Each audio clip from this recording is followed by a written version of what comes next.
Olá, Shalom!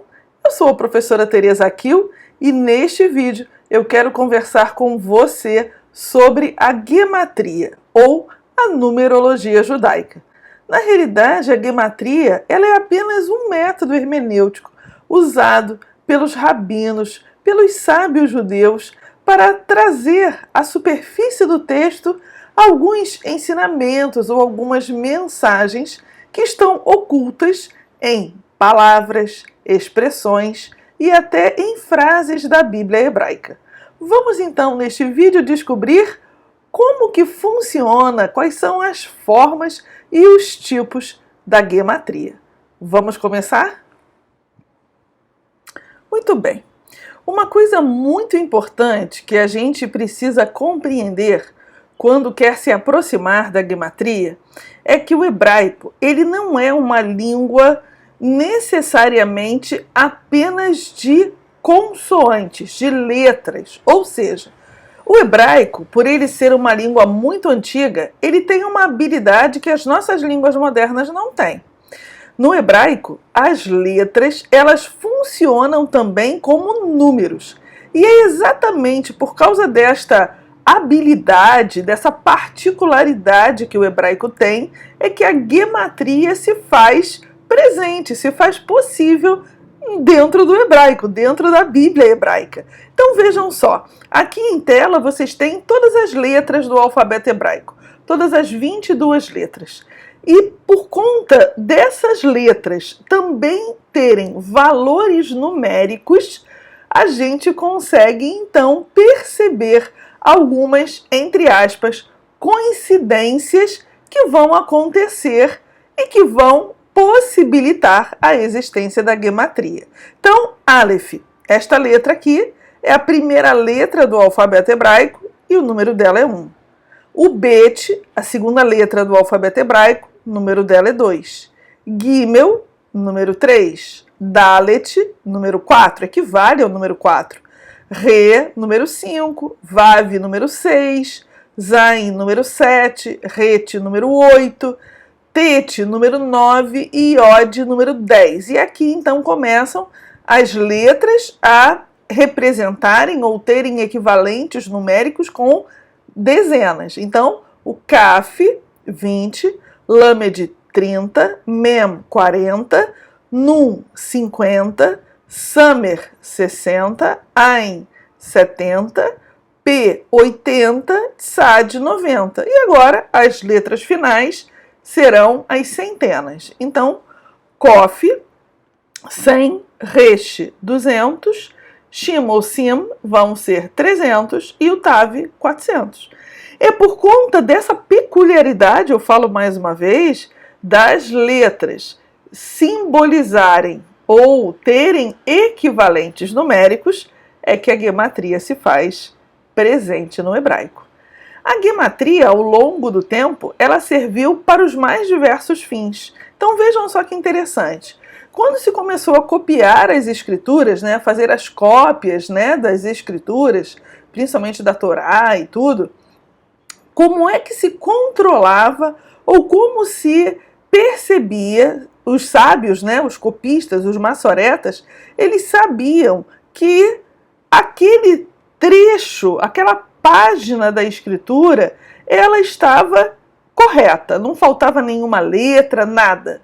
Somavam-se os valores numéricos de todas as letras de uma linha e, a partir desta soma, ela teria que ter o seu equivalente idêntico ao manuscrito anterior. Então eu estou copiando aqui Gênesis 1:1, Bereshit, né? Aleph, Aleph. Então eu estou copiando Bereshit 1:1. Se ao final, cheguei ao final de Bereshit 1:1, somei todas as letras, deu um número X.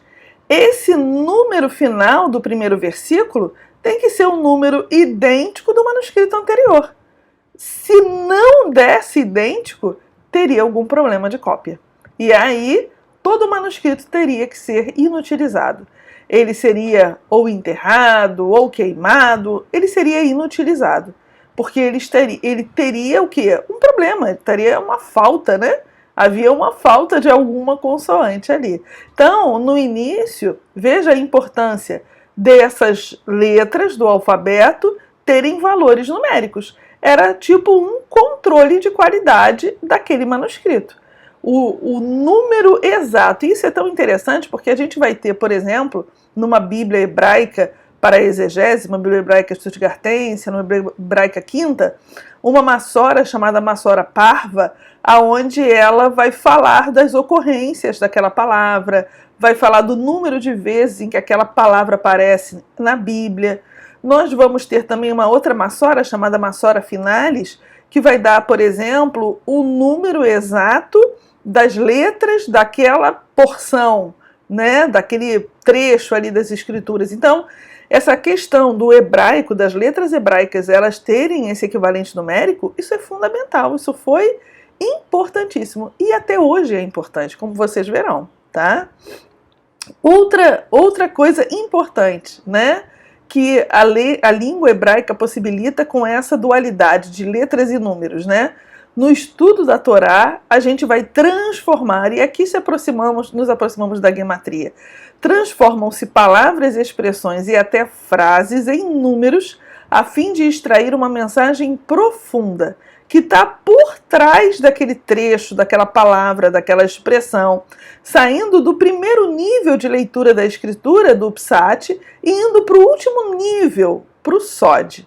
Então, o que acontece? Eu já falei sobre isso em um outro vídeo.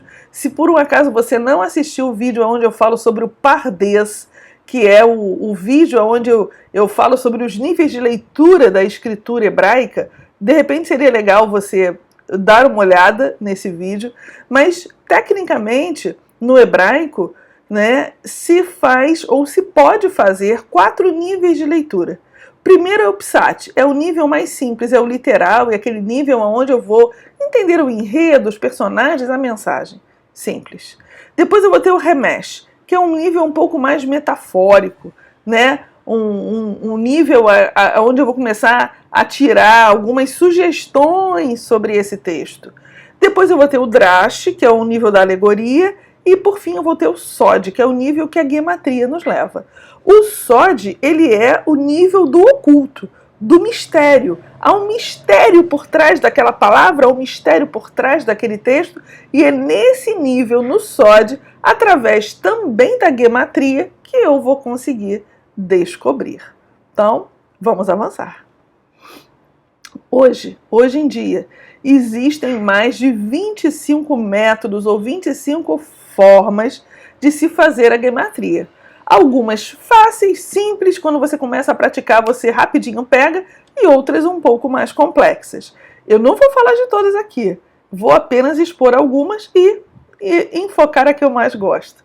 Então, para começar, né, uma forma tranquila, comparar uma palavra com outra que tem o mesmo número. Então, eu selecionei aqui para vocês Gênesis 42, 2, e aí nesse texto, que vai dizer assim: sabedor Jacó de que havia mantimento no Egito, disse a seus filhos: por que estáis aí a olhar uns aos outros?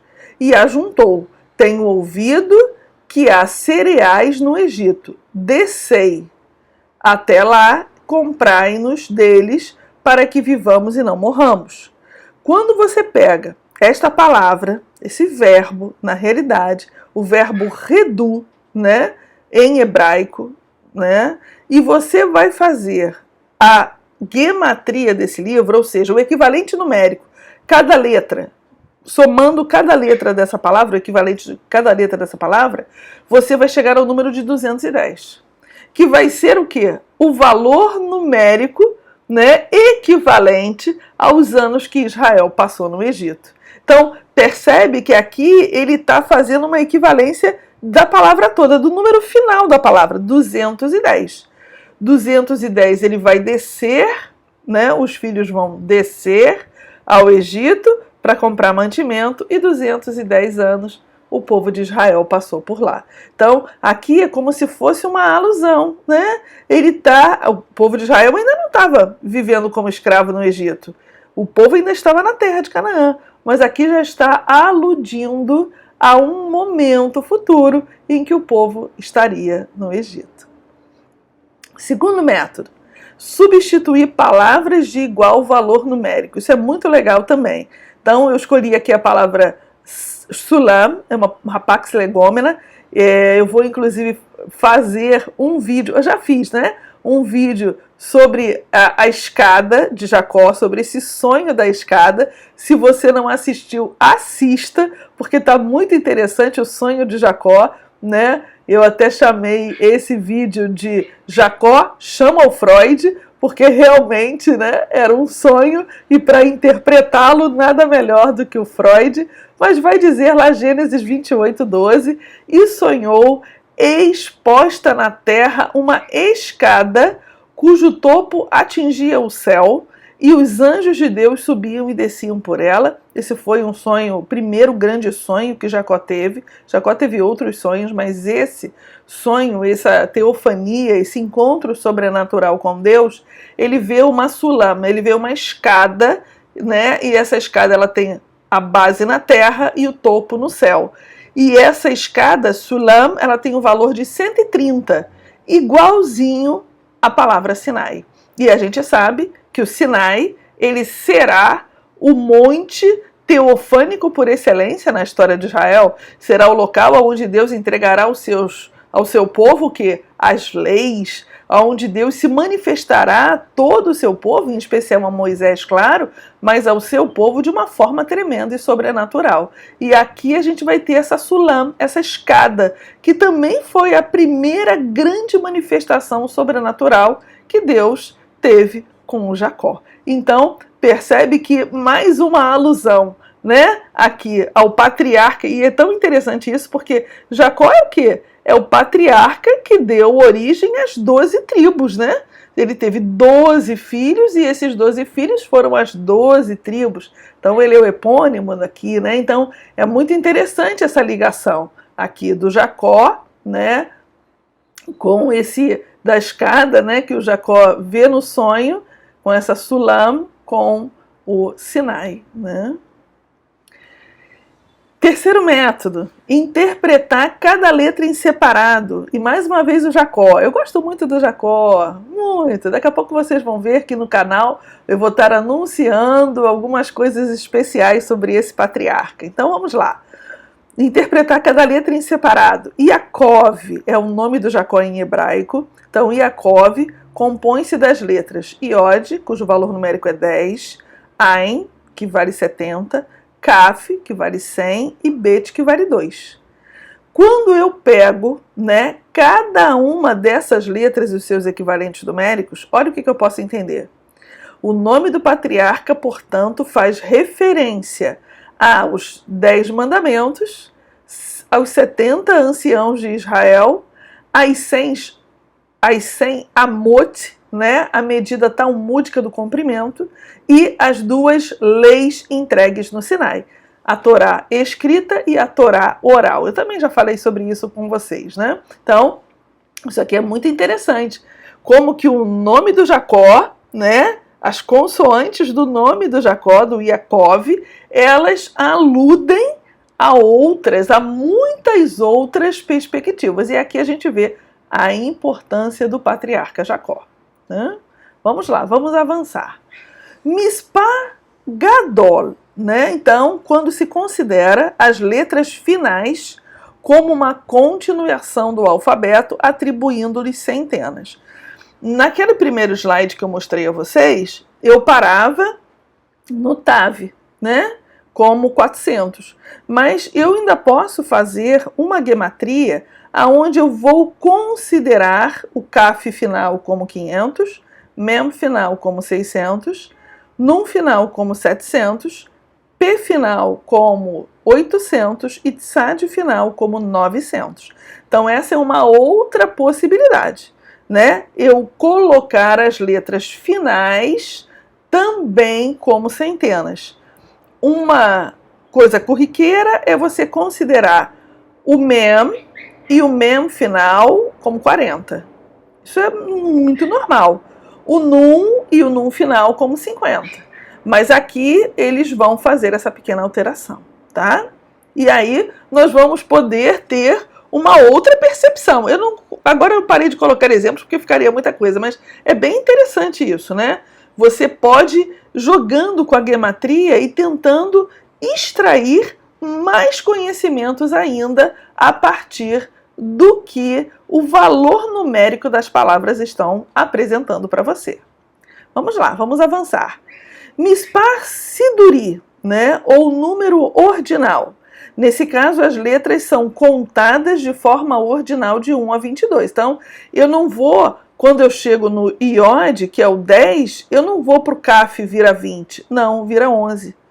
O lamed, ele também não vira 30, ele vira 12.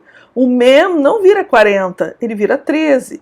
Se eu sigo este tipo, né, essa forma de fazer a gematria do Mispar Siduri, o que vai acontecer? Eu também vou ter outros números, né? Eu vou ter uma outra numeração. E aí eu vou ter uma outra percepção também daquela palavra. Então veja que a gematria, ela não é algo fixo, ela não é algo que eu vou fazer apenas de uma forma. Não, eu posso encontrar diversas percepções numéricas, diversos ensinamentos, dependendo do tipo de gematria que eu aplico, tá?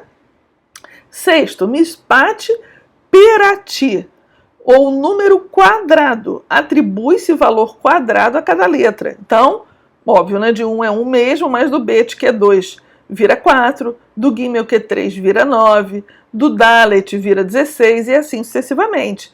Aqui a mesma coisa, eu vou ter novas percepções numéricas e eu vou ter novas também, né, o quê? Novas visões sobre aquela palavra que eu estou investigando, sobre aquela expressão ou sobre aquela frase, tá? Mispat Atbash, né?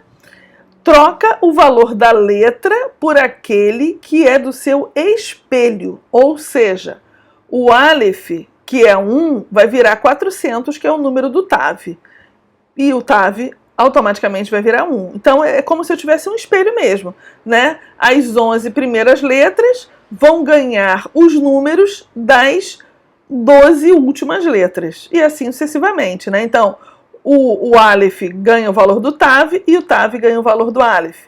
O Bet ganha o valor do Shim, do Sim, e o Sim Shim ganha o valor do Bet, né? Aqui a mesma coisa.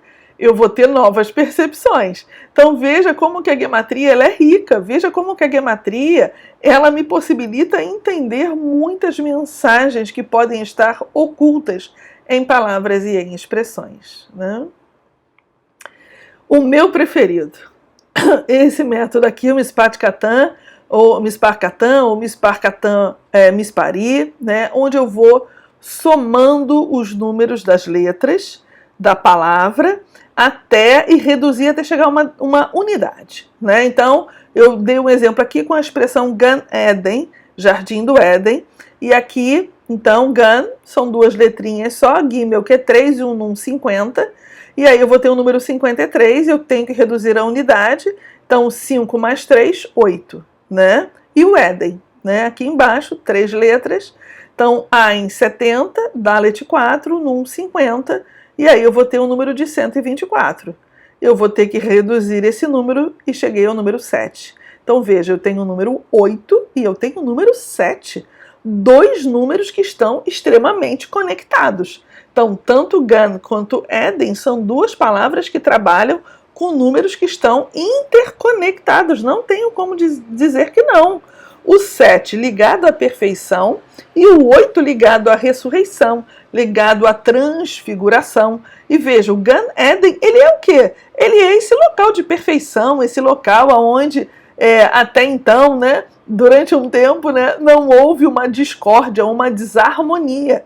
Mas, de qualquer forma, na cultura judaica, na perspectiva cabalística judaica, o que é o Gan Eden? O Gan Eden é o local intermediário entre o Olam Hazé, este mundo, e o Olam Rabá, o mundo por vir. Então ele é um local, sim, de ressurreição e de transfiguração. É muito interessante isso. Realmente isso é a gematria quando ela é feita de forma assim séria, de forma realmente contrita, né, você consegue perceber outras nuances sobre o texto bíblico.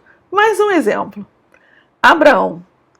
Eu tenho falado muito do Jacó, então resolvi falar do Abraão, né? Então, aqui quando a gente pega também as letras do nome Abraão, né? Abraham, a gente vai ter o Aleph com 1, Bet com 2, Resh com 200, Re com 5, Mem com 40. E aí eu vou ter o número 248, que eu vou ter que ficar reduzindo. Então vou somar 248, deu 14, e ainda vou ter que reduzir mais até chegar à unidade, vai dar 5. E o que significa o número 5? Olhem lá. 5 é o número das sensações e dos sentidos. Audição, olfato, paladar, tato e visão. Lembrem-se do chamado de Abraão. Ele ouve, ele fala com Deus, né? No meio da sua chamada, da sua vida com o Senhor, ele faz sacrifício, onde tem cheiros. Então, percebe que o Abraão é esse ser que está desperto para o Senhor com todos os seus sentidos. Nenhum sentido falta na comunicação de Deus com Abraão, né? Também representa a liberdade e o espírito de aventura. E o Abraão, ele precisou, né? Ele precisou sair de si mesmo para sair lá de Harã, deixar tudo para trás para ir para a terra de Canaã.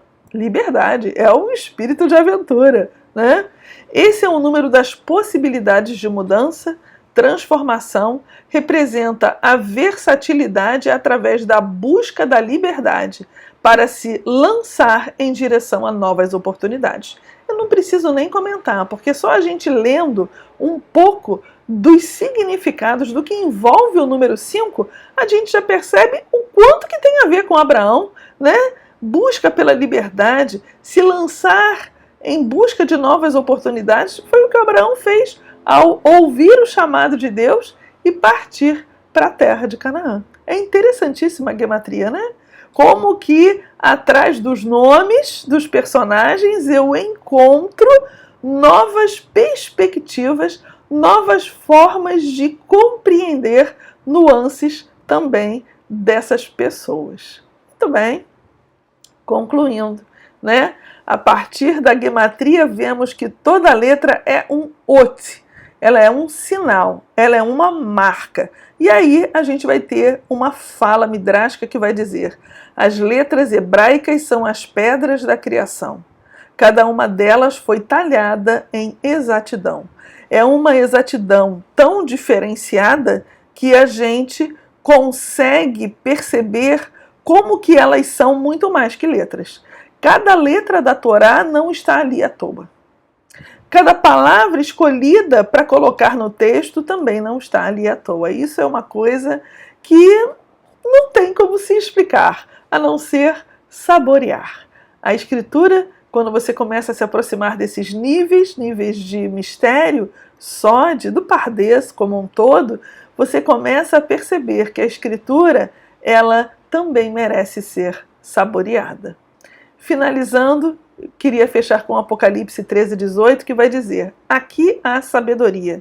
Aquele que tem um entendimento, calcule o número da besta, porque é o número de um homem, e o seu número é 666, mostrando para a gente o quê? Que na realidade nós temos aqui também a utilização da gematria pelos escritores hebraicos do Novo Testamento. O Novo Testamento foi escrito em grego? Foi. Foi escrito por judeu? Foi. Então nós temos aqui também, dentro do Novo Testamento, essa perspectiva gemátrica. Nós temos isso. É que como isso é muito longe da nossa cultura, isso é muito estranho à nossa cultura, nós não percebemos. E aí nós, às vezes, viajamos também nas interpretações, né? Como é no caso do 666. Mas o 666, ele está ligado a uma interpretação gemátrica. Ok? Espero que você tenha gostado desse vídeo. Ficou realmente muito interessante, porque é apaixonante estudar a gematria, e eu queria inclusive indicar para você um livro, se você se apaixonou por esse assunto, é este livro aqui, ó, As Coincidências Numéricas da Torá. É um barato esse livro aqui. ele fala de várias perspectivas de passagens da Torá. Então ele pega passagens da Torá, mais uma vez vou mostrar o livrinho para vocês, ele pega passagens da Torá e ele vai explicando ou enriquecendo o nosso entendimento a partir da gematria. Se você gostou deste vídeo, curta, comente e compartilhe. Mas curta mesmo, porque quanto mais você curtir e comentar os vídeos, mais facilmente ele poderá ser indicado para outras pessoas. E se você ainda não se inscreveu no canal, inscreva-se, ative o sininho, porque toda vez que eu colocar um novo vídeo, você será avisado. Um abraço e até o próximo!